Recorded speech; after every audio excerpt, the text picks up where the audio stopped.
두 가지 마음이 필요합니다 라는 말씀의 제목으로 함께 은혜를 나누고자 합니다.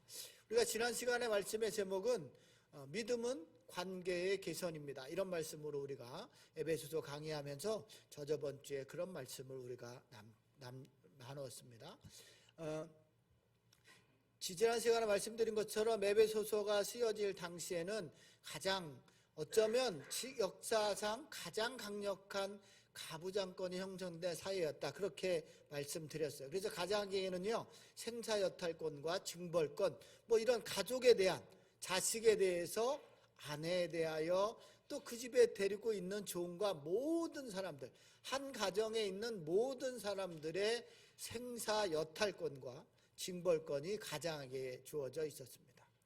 그래서 여러분, 가장이 아주 강력했죠. 그래서 이런 가장에게 우리가 지난 시간에 계속 가정에 대해서 살펴보고 있는데, 남편과 아내의 관계를 개선하고 또 부모와 자녀의 관계를 개선하는 것, 오늘 우리가 살펴보는 것, 종과 상전의 관계를 개선하는 것은 당시의 문화하고는 너무나 맞지 않는 이야기입니다. 가장에게 생사여탈권과 징벌권이 주어져 있는데 종과 상전을 같은 등급으로 보는 거예요. 부모와 자녀를 동일한 선상에서 두고 있는 거야. 남편과 아내도 동일한 선상에서 두고 있는 거지요. 어쩌면 그 나라, 그때 당시의 문화하고는 전혀 맞지 않는 이야기입니다. 그럼에도 불구하고 바울은 예수를 믿는 사람들, 예수님을 주로 고백하는 사람들을, 그렇게 사는 그리스도인들은 새로운 가치와 관계로 살아갈 것을 권면하고 있는 것이 우리가 지금 5장 22절부터 6장 9절까지의 그 관계들에 대한 겁니다. 이런 관계들이 개선돼야 하는 거예요. 그래서 여러분, 그리스도를 경외함으로 피차 복종하는 삶을 사는 것, 그러니까 성도에 합당한 삶을 살아가는 것은 세상의 가치나 통념을 따라 살지 않는 거예요. 세상의 문화를 쫓아가지 않는 거예요. 세상 문화 속에 살지만 그 문화에 휩쓸려 살지 않는 거예요. 여러분, 세상 속에 살지만, 세상의 문화 속에 갇혀 있지만 그 안에서 하나님이 원하시고 바라시는 방식을 따라 사는 것이 그리스도인의 삶의 정체성이에요. 이것이 바로 성도에 합당한 삶을 사는 것이다 라고 그렇게 말했어요. 그래서 여러분, 지난 시간의 말씀을 보면 자녀들은 부모에게 순종하라, 또 부모에게 공경하는 삶을 살아야 한다, 그렇게 말했어요. 또 부모는요 자녀를 노엽게 하지 말라라고 말했고, 오직 주의 훈계와 교훈으로 자녀들을 가르쳐라, 그렇게 명령하고 있습니다. 여러분, 자녀가 부모의 말을 따르는 것, 하나님이 가장 기뻐하시는 일이다, 그렇게 말씀을 나눴어요. 또 자녀들을 오직, 다른 것 아니라 오직 주의 교훈과 훈계로 가르치는 것, 그것은 어떤 마음이 있는 거냐면 저와 여러분 부모들의 마음에 하나님이 계신 거예요. 우리들 뒤에 주님이 계심을 늘 기억하고 있는 거예요. 내가 낳은 자식이지만 그것은 내 것이 아니라 주님의 것이라는 거예요. 주님이 나에게 잠시 의탁해 놓으신 거예요. 내가 그 부모로서의 권리를 행사하는 것이 아니라 그를 하나님의 마음으로 섬겨가는 거예요. 그래서 오직 주의 교훈과 훈계로 가르치는 거예요. 그러니 여러분, 부모가 자녀에게 먼저 본을 보이는 삶을 살아가는 거죠. 그리고 그들을 정말 섬기는 삶을 살아가는 것이 부모와 자녀의 관계를 개선하는 것이다, 그렇게 지난 시간에 함께 말씀을 나눴고, 이제 오늘은 종과 상전의 관계에 대해서 함께 살펴봅니다. 여러분, 종과 상전의 관계 속에서 두 가지 마음이 필요하다, 이 마음이 있어야 한다. 그래서 오늘 말씀의 제목, 두 가지 마음이 필요합니다, 이런 겁니다. 여러분, 먼저 말씀을 좀 살펴보기 전에, 여러분 백종원 하면 누구나 다 아는 거죠. 백종원 모르는 사람 별로 없을 것 같아요, 그죠? 연매출 자그마치 1,700억을 달성한 요식업계를 대표하는 대표적인 인물이 백종원입니다. 여러분, 사람들이 그에게 성공 비결이 뭐냐고 묻습니다. 그의 성공 비결을 궁금해하는 사람들이 아주 많아요. 그래서 여러분, 그가 이제는 끝났지만 그가 이렇게 나와서 했던 골목식당 프로그램을 보면 그 사람이 이렇게 말합니다. 성공하지 못하는 사업주, 성공하지 못하는, 아무리 좋은 레시피와 아무리 좋은 것을 가르쳐줘도 성공하지 못하는 업주들이 있는데, 그런 사람들이 누구인지를 말하는 걸 보면 그의 성공 비결을 이렇게 반대로 유추해 볼 수 있어요. 그가 말하는 성공하지 못하는 사람들이에요. 백종원이 가서 아무리 레시피를 개발해주고 좋은 음식을 만드는 법을 가르쳐줘도 성공하지 못하는 업주들이 있었어요. 반대로 그 말을 잘 들어서 성공하는 사람도 있었다고요. 그가 성공하지 못하는 업주들을 이렇게 이야기합니다. 6개 정도로 이런데 앞과 뒤가 다른 사람이에요. 그러니까 사람을 대할 때, 그러니까 골목식당 이런 거 대할 때 이득이 있으면 상대를 잘 대해주는 사람. 저 사람이 나에게 이로우면 아주 잘 대해주지만 저 사람이 나에게 이득이 되지 않으면 잘 안 대해주는 거예요. 앞과 뒤가 다른 사람인 거예요. 그러니까 제가 여러분을 만날 때 여러분이 저에게 도움이 되면 잘 대해주고 도움이 안 되면 그냥 가차없이 잘라버리는 거예요. 이런 사람 성공할 수 없다는 거예요. 자신의 문제를 개선할 의지가 없는 사람은 안 바뀐다고 말하잖아요. 많은 사람들이. 목사님 사람 안 바뀝니다. 그러나 여러분 사람은 말씀으로 바뀝니다. 그러니까 여러분 백종원이 아무리 얘기해도 자신의 문제를 개선할 의지가 없는 사람, 바꾸려고 하지 않은 사람이에요. 또요 남의 의견을 다 틀린 거라 판단하는 사람. 그러니까 아무리 좋은 말을 해줘도 듣지 않는 거예요. 2번과 3번이 조금 비슷하지만 조금 다른 말이에요. 또 네 번째는요, 자신의 잘못을 전혀 인정하지 않으려는 사람. 그런 것들이 있습니다. 또 자신은 노력하지 않고 외부의 덕만 보려 하는 사람이에요. 예를 들면 골목식당에서 뭘 하라 그래도 전혀 아무런 노력도 하지 않고 뭔가 가르쳐주는 그 덕만 보려고 하는 사람.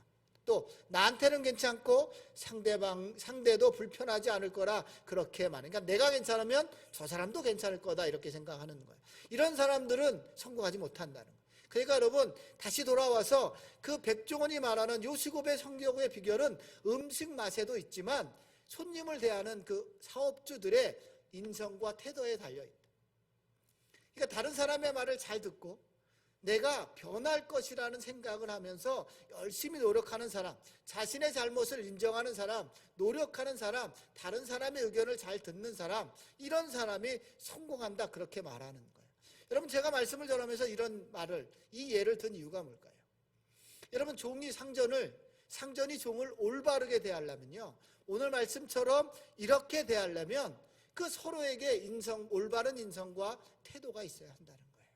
아무리 하나님의 말씀을 잘 알아도 이렇게 행하는 자들이 많지 않은 이유는 뭐냐면 우리가 올바른 인성과 태도가 없다는 거예요. 하나님을 진정으로 경외하는 마음이 우리 안에 없다는 거예요. 여러분 우리의 이 올바른 인성과 태도는 어떻게 형성될까요? 태어날 때 올바른 인성과 태도를 잘 갖고 태어나면 될까요? 아니면 선천적으로 이렇게 태어나는 걸까요? 아니면 후천적으로 노력해서 얻는 것일까? 살면서 배워가는 것일까? 이런 말이 있는 것처럼 제가 이렇게 해봤어요. 물론 선천적인 것도 좀 있는 것 같아요. 1%의 선천적 요인과 99%의 후천적 노력이 필요하지 않을까? 그러니까 여러분, 우리가 이 인성과 태도는 후천적인 면이 훨씬 더 많이 차지하는 것 같아요. 그런데 여러분, 이 후천적인 면에서 가장 중요한 게 뭐냐면 그리스도를 경외하는 마음이에요. 우리가 쭉 저 위로 올라가면 5장 21절을 보면 그리스도를 경외함으로 피차 복종하라. 이게 성도의 합당한 삶이에요. 그러니까 여러분 그리스도를 경외하는 마음이 있으면 내가 종이 됐던 내가 상전이 됐던 서로 복종하는 삶, 그런 인성과 태도로 살아갈 수 있다 이런 말이에요. 여러분 저와 여러분이 세상을 사는 동안에 저와 여러분이 종이기도 하고 또 어떤 때는 상전이 되기도 합니다. 우리는 다 그리스도의 종으로 살아가는 거지만 우리가 세상을 살아가면서 종이 되기도 하고 상전이 되기도 합니다. 오늘 우리가 어떤 위치에 있던 오늘 이 말씀을 기억하며 살아야 할 거예요. 여러분 종들에게 5, 6절의 마음이 필요합니다. 종들에게 필요한 마음이에요. 그 두 마음이 뭐냐면 5절, 6절에 말하는 게 그리스도께 순종하는 마음과 그리스도의 종다운 진심의 마음이에요. 그래서 저렇게 뭐라고 돼 있어요? 종들아 두려워하고 떨며 성실한 마음으로 육체의 상전에게 순종하기를 그리스도께 하듯하라고 말하고 있어요. 또 상전들에게는 9절에서 말하고 있는데 그런 마음이 필요해요. 뭐예요? 우리의 상전은 내가 아니라 하늘에 있다는 거예요. 내가 지금 어떤 자리에 있던 상전의 자리에 있는 것 같지만 그러나 진정한 상전은 하늘에 있다는 사실을 기억하며 사는 거예요. 내가 이 세상에서 상전으로 있지만 나의 상전은 하늘에 계시다는 사실을, 이 두 마음을 기억하는 거예요. 종으로 있던 상전으로 있다. 종은 그렇게 그리스도께 순종하는 마음으로 그리스도의 종다운 신실한 마음을 갖는 게 필요하다면, 상전은 하늘의 상전이 계시다는 사실을 기억하며 사는 거예요. 여러분, 종과 상전이 어떻게 돼 있던, 저와 여러분이 종이든 상전이든 이런 마음을 간직하며 종과 상전이 서로 대하면 우리들의 관계가 개선되고 달라질 거예요. 먼저 이 두 마음 좀 살펴보고자 합니다. 먼저 종들이 가져야 할 마음, 6절, 금방 읽은 것처럼 6절이에요. 5절이요. 5절 넘겨주시면, 5절, 종들아 두려워하고 떨며 성실한 마음으로 육체의 상전에게 순종하기를 그리스도께 하다, 이런 말이에요. 여러분, 두렵고 떨림이란 이 말은, 여러분 성경 바울이 말한 것도 두렵고 떨림으로 너희 구원을 이루라라는 말과 동일한 말이에요. 여러분, 이 두려워하고 떨다는 이런 말은 어떤 마음이냐면, 내가 종으로 있으면서 상전이 요구하는 모든 것들을 완전히 충족시킬 수 없다는 그 자신의 무능을 아는 거예요, 먼저. 그러니까 여러분, 우리가 그리스도의 종으로 아무리 내가 노력하고 애써도 하나님이 요구하시는, 하나님이 원하시는 그 완전한 삶을 살아갈 수 없다, 그렇게 내가 무능하다는 사실을 의식하는 거예요. 그러나 그것을 의식하면지만 또 그 의식함 속에서 내가 나의 의무를 다하기 위해서 믿음으로 최선을 다하겠다는 그 마음이 있을 때 느끼는 마음이 바로 두려움과 떨림이에요. 나는 부족해서 주인이 요구하는 것을 완전히 충족할 수는 없지만, 그럼에도 불구하고 내가 그것을 잘 이행하기로 결단하는데 그렇게 할 수 없기 때문에 내 마음이 어떤 마음이에요? 두렵고 떨리는 마음이 있는 거예요. 여러분, 이것이 바로 두렵고 떨리는 마음이에요. 그러니까 저와 여러분의 하나님께서 두렵고 떨림으로 너희 구원을 이루라는 말은, 내가 아무리 노력하고 애써도 하나님이 요구하시는 그 율법을 이루며 살아갈 수 없어요. 하나님이 말씀하시는 말씀대로 살아갈 수 없어요. 그러나 그 의무를 행하기 위해서 마음으로 애쓰는 거예요. 정말 두렵고 떨리는, 하나님 내가 부족해서 할 수는 없지만 내가 하나님의 말씀대로 살아가고자 최선을 다하려고 합니다. 이런 사람의 마음에 어떤 마음이 있다고요? 두렵고 떨리는 마음이 있는 거예요. 저와 여러분에게 필요한 마음이에요. 그러니까 여러분, 이 두 마음이 다 같이 있어야 되는 거예요. 자신의 무능을 의식하지만 내가 그것을 행하려고 하는 마음이 있을 때 우리 안에 두렵고 떨림이 있는 말이에요. 그럴 때 쓰는 말이 두렵고 떨림이다, 이렇게 말하는 거예요. 여러분, 이렇게 두렵고 떨리는 마음을 갖고 있는 사람은 어떤 일을 할 때 어떻게 행하여? 성실한 마음으로 행한다고요. 그러니까 여러분, 육체의 상전에게 순종하기를 그리스도께 하는 거예요. 그러니까 여러분, 우리가 그리스도께 늘 이런 마음으로 행해요. 그러니까 여러분, 그리스도의 종으로 이런 삶을 살아본 사람은 세상의 상전에게도 이 마음으로 하는 거예요. 여러분, 그리스도께 이런 마음으로 한 번도 살아본 적이 없는데 세상의 상전에겐 살아가는 것이 불가능한 거예요. 저와 여러분 안에 이런 마음이 있었다면 육체의 상전에게도 그렇게 그리스도께 하듯 그렇게 행하라라고 말하는 거예요. 여러분, 이 성실한 마음은 계산하지 않는 마음이에요. 아까 제가 백종원이 얘기한 것처럼 사람을 대할 때 이득이 있으면 잘 대하고 이득이 없으면 그렇게 대하지 않는, 이렇게 계산하는 마음이 아니에요. 이득만을 위해서 사람을 차별하며 대하지 않는 마음, 그냥 늘 동일하게 그 사람이 나에게 이익이 되든 손해가 되든 하나님의 마음으로 늘 동일하게 대하는 마음, 이 마음이 성실한 마음이에요. 그러니까 여러분, 두려워하고 떨며 성실한 마음이 어떤 마음인지 아시겠죠? 그러니까 이게 바로 주님께 대하는 마음이에요. 이 마음처럼 육체의 상전에게 대하라라고 말하는 거예요. 하나님은 우리의 이런 마음을 기뻐하세요. 우리가 이렇게 자신을 대하는 마음을 기뻐하신다. 우리가 잘했냐 못했냐를 늘 따지는 것이 아니라 저와 여러분은 늘 내 안에 이런 마음이 있나 없나를 돌이켜봐야 돼요. 내 안에 두렵고 떨리는 마음이 있나. 내가 하나님을 대할 때 하나님이 나에게 뭔가 이익이 되는 것 같고 하나님을 믿으면 좋을 것 같아서 하나님 앞에 열심을 하는 열심은 외식이며 위선인 거예요. 그런 마음이 아니라 내가 정말 부족하지만 열심히 행하려고 하는 그 마음이 필요한 거예요. 그리고 여러분, 순종한다는 말은 위에 지난 시간에 살펴본 자녀가 부모에게 순종하는 마음이에요. 그냥 내가 임의적으로 낮춰지는 것이 아니라 하나님이 정해진 질서니 그냥 그 질서 앞에 당연히 순복하는 말, 이게 순종이에요. 그러니까 내가 당연히 섬기는 거예요. 자녀가 부모에게 공경하고 순종하는 것이 주님이 세워놓은 질서이니 종과 상전의 관계도 그런 관계이니 당연히 순종하라고 말하는 거예요. 이 마음으로 행하라라고 말하는 거예요. 그러니까 여러분 이 말을 좀 정리해 보면 저와 여러분의 부족함을 알아서 내가 아무리 애써도 상전이 원하는 대로 할 수 없지만 그럼에도 불구하고 최선을 다하는 거예요. 그러나 거기에는 계산하지 않고 전적으로 하나님의 질서에 순복하는 마음, 이 마음이 바로 종이 가져야 할 마음이에요. 여기에 어떻게 해요? 내가 주님을 그렇게 대해본 자가 그렇게 대하듯 상전을 그렇게 대하라라고 말하는 거예요. 그러면서 이어서 6절에 이렇게 말하지요. 눈가림만 하여 사람을 기쁘게 하는 자처럼 하지 말고 이렇게 말합니다. 여러분 눈가림 이 말은 뭐냐면 이런 눈가림은 그냥 뭐 대충 이런 말이 아니에요. 여러분 우리가 어떤 일을 할 때 외적으로는 아주 성실해 보이는 거예요. 여러분 교회 생활하는 것도 그래요. 외적으로는 정말 성실할 수 있어요. 모든 것을 다 잘할 수 있다고요.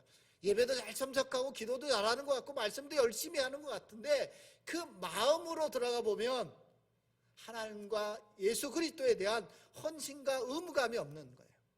뭔가 다른 의도가 들어있는 거예요. 이 내 마음 안에.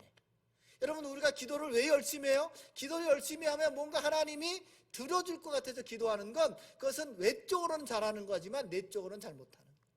이게 뭐예요? 눈가림만 하는 거예요. 여러분 이게 눈가림으로 하여 사람을 기쁘게 하는 자처럼 그러니까 사람들은 다 이거에 속아 넘어가죠. 그러나 하나님은 이런 눈가림에 속아 넘어가지 않아요. 그래서 여러분 교회 일이든 세상 일이든 우리의 중심을 보시는 하나님, 우리의 마음을 보시는 하나님을 기억하며 행하는 거예요. 그러니까 여러분 눈가림만 하여 사람을 기쁘게 하는 자처럼 하지 말라라고 그렇게 6절에서 말하고 있는 거예요. 그리스도의 종들처럼 마음으로 하나님의 뜻을 행하라라고 그렇게 말하는 거예요. 여러분 이런 마음으로 행하는 자, 여러분 두렵고 떨림으로 성실한 마음으로 행하는 자, 또 눈가림으로 하지 않은 외적 마음이 동일한 마음으로 하는 것, 이것이 바로 그리스도의 종의 자세고 그런 마음으로 상전을 대하라 이런 말이에요. 이것이 바로 주님의 닮은 자고 주님을 경외하는 그리스도의 종의 모습입니다. 여러분 우리나라도 이제 대통령이 뽑혔어요. 네? 대통령을 뽑았을 때 거의 반이잖아요. 반. 그러니까 반은 찬성하고 반은 반대하는 거예요. 그러다 보니 막 이게 우리나라가 자꾸 이렇게 또 반으로 날라지는 것 같아요. 여러분 내가 싫어하는 사람이 뽑혔던, 내가 좋아하는 사람이 뽑혔든 간에 우리가 해야 될 일은 그리스도의 종답게 순종해야 되는 거예요. 내 마음에 들지 않는다고 무조건 반대하지 않는 거예요. 그를 위해서 기도해야 되는 거예요. 하나님의 세우신 질서가 내 마음에 안 든다고 막 안티하고 이러는 게 아니라 그 질서에 순복하는 거예요. 내 생각과 다르다고 내가 찍은 후보가 아니라고 반대를 해서는 안 돼요. 그러면 우리나라는 이제 더 어려워지는 거예요. 내가 찍었던 내가 찍지 않았던 그 대통령을 뽑혀졌다면 이 질서에 순복하는 거예요. 그리고 그를 위하여 기도해 주는 거라. 이것이 바로 그리스도의 종된 자세예요. 하나님은 우리에게 요구하시는 거라고요. 그러니까 여러분 베드로전서 2장 18절도 세번역 성경으로 보면 이렇게 말하는 거예요. 베드로전서 2장 18절입니다. 함께 읽어볼까요? 시작. 하인으로 있는 여러분 극히 두려운 마음으로 주인에게 복종하십시오. 선량하고 너그러운 주인에게만 아니라 까다로운 주인에게도 그리하십시오라고 말하는 거예요. 여러분 내 마음에 들던 안 들던 뭐라고요? 순종하는 거예요. 여기 두려운 마음이 아까 제가 말씀 그런 마음이에요.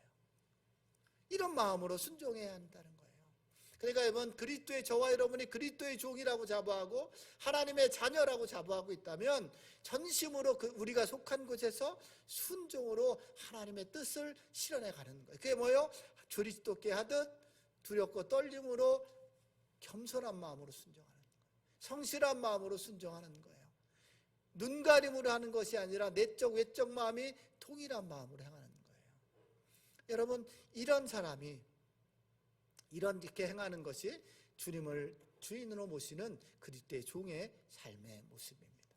사랑하는 성도 여러분, 우리가 세상 속에서 종으로의 삶을 살아가고 있습니다. 그러나 우리는 그 속에서 하나님의 뜻을 실현하는 자가 되어야 하는 거예요. 여러분 하나님의 뜻을 실현하는 것 거창한 것이 아니라 오늘 말씀처럼 이런 삶을 살아가야 하는 거예요. 여러분 무엇으로 실현하는 거예요? 금방 우리가 나눈 것처럼 두렵고 떨리는 성실한 마음으로 이것을 실천해 가는 거예요. 그리스도의 종들처럼 마음으로 순종하는 거예요. 눈가림으로 하는 게 아니라 내적 외적 마음이 겉으로만이 아니라 내 내적 마음까지도 통일하게 그렇게 순종하는 거예요. 이런 순종하는 모습을 통하여 우리의 상전이 저와 여러분을 통하여 하나님을 볼 수 있도록 우리는 그런 삶을 살아가야 하는 거예요. 우리가 해야 될 일입니다. 여러분, 이런 말씀을 드리면 이러한 반문을 할지 모르겠어요. 여러분, 그렇게 순종하는 삶을 살면 목사님 손해만 봅니다. 그리스도의 종들처럼 일만 하면 세상이 우리를 알아주지 않습니다. 바보 취급받을지도 모르겠어요. 물론 그런 삶을 살면 바보 취급받고 손해보는 삶을 살아갈 수 있어요.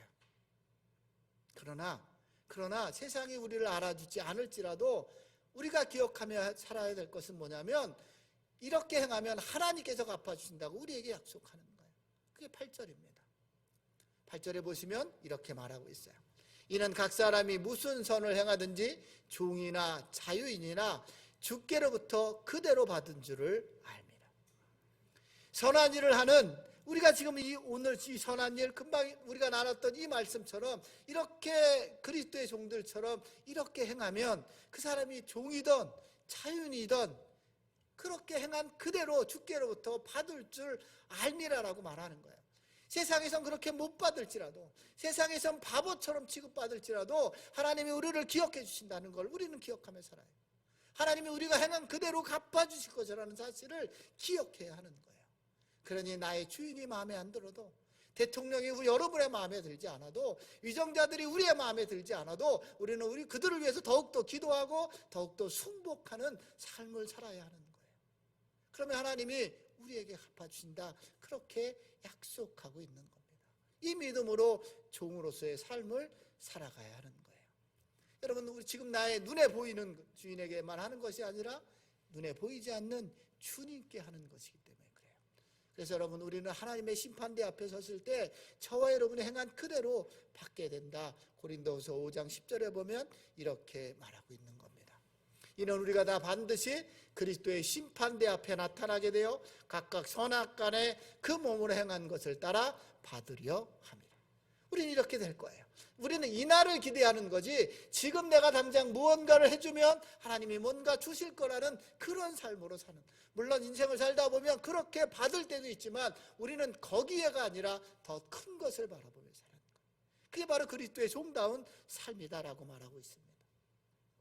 그러자 여러분, 저와 여러분이 종으로의 삶을 살고 있다면, 하인으로의 삶을 살고 있다면 두렵고 떨림으로 성실한 마음으로 순종하는 삶을 사는 거예요.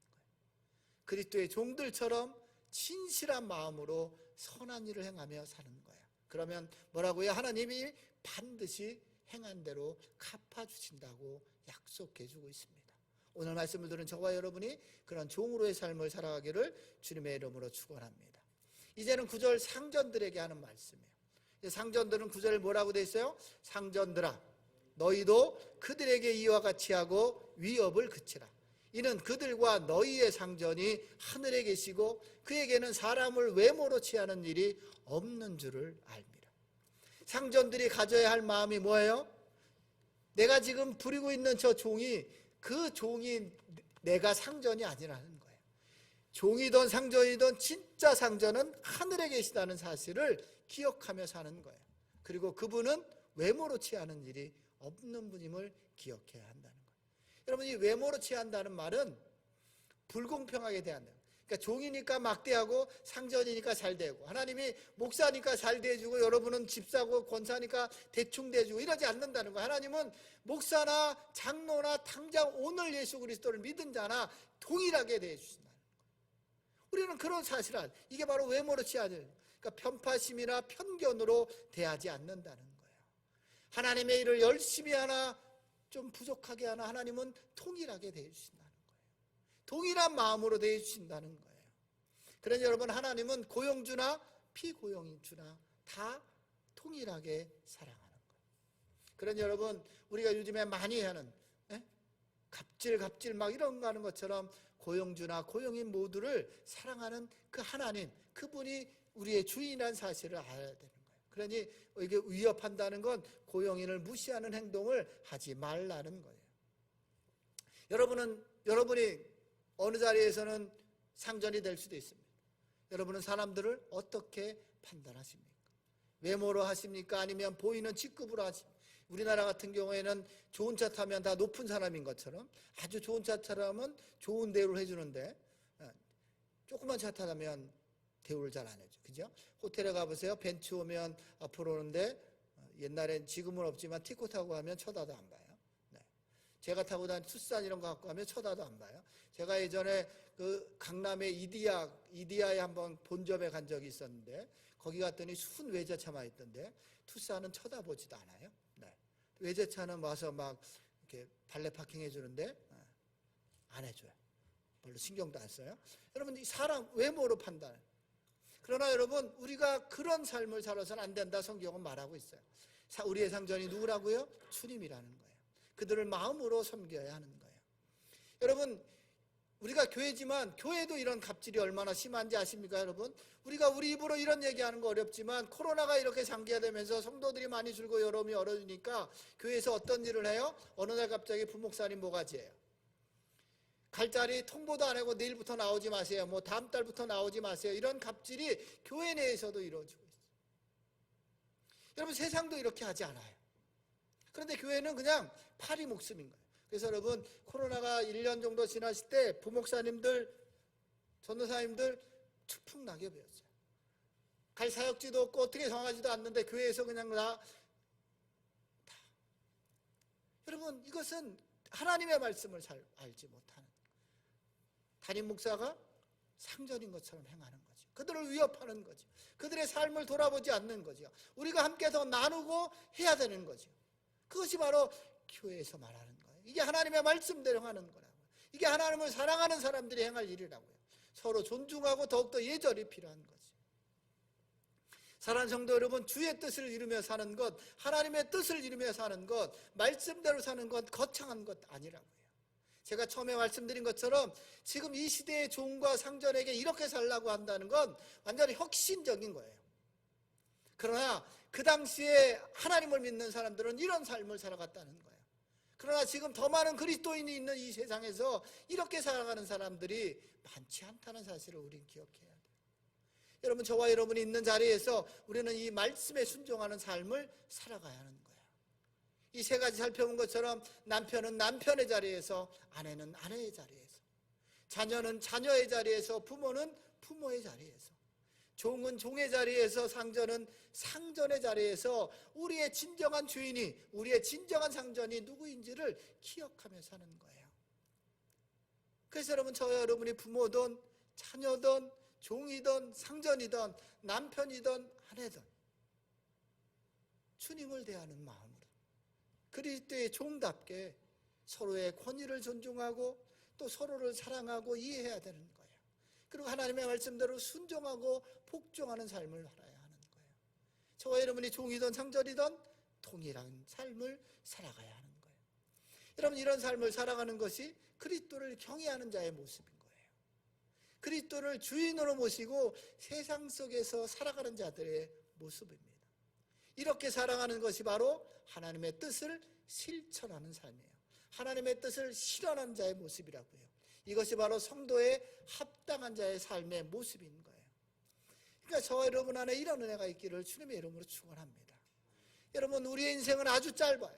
얼마 안 남았다고요. 주변에 정말 젊지만 유명을 달리하는 분들도 있고 또 병마로 고통당하고 있는 많은 사람들이 있어요.